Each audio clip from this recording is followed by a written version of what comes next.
In order to verify the way the buildings collapsed and how the heat had affected the steel, NIST commissioned numerous tests, some of which were conducted by a company called Underwriters Labs.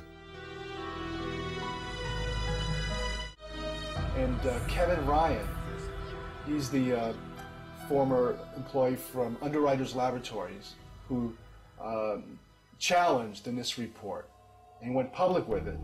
Within a week, he was fired from his job. We did test the floor models in August of 2004.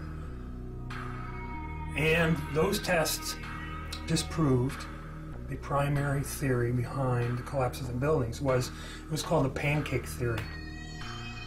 The floors would collapse upon each other into a stack of pancakes, and then the columns were no longer supported and the columns would fall apart. Well, the floor models didn't collapse in the tests, and these were in furnaces. You know, testing furnaces, much hotter temperature, longer periods of time. They still didn't collapse.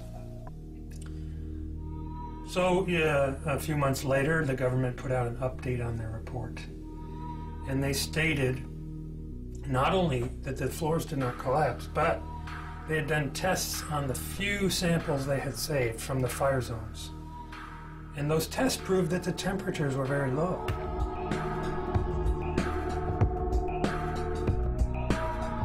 Temperatures were not hot enough to even soften steel. And yet, they're coming out with a summary statement that says that's what actually did happen, that the floors did collapse and the steel did soften.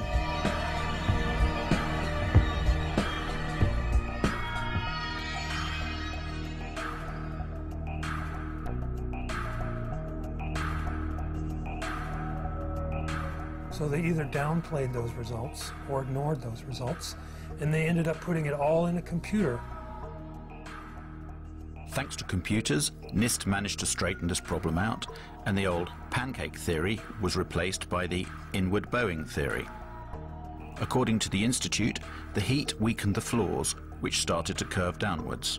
The external walls of the towers also curved inwards until they could no longer bear the weight of the structures above, causing the towers to collapse. Their final theory is almost entirely computer-based. And the computer itself is not really accessible. They haven't given it to us to examine. After having investigated it more over the last year and a half, I found that yes, they did contradict their test results, but additionally they also did manipulate the test parameters. They doubled one thing, they cut something else in half. For example, their story says that aircraft combustibles were at 13 tons in the aircraft cabin. The FAA says it's more like an average of 6.5 tons. It's double. So they double it.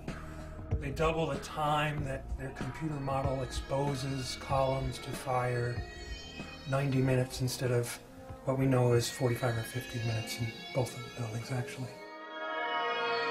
So they double it. They cut something else in half. They double it.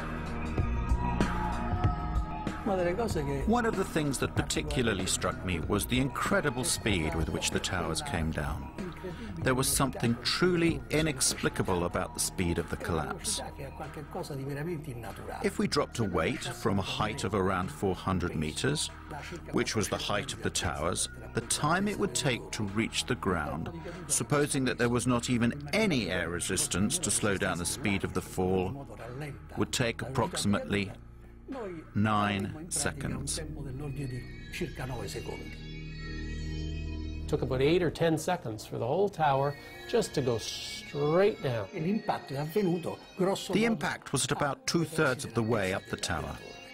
Even if the section above collapsed suddenly due to the structure giving way, and even considering that the impact of the section above was enormous and therefore in some way weakened the resistance of the structures below, it is clear that, due to the resistance of the undamaged part below, this tower should not have fallen at such a speed.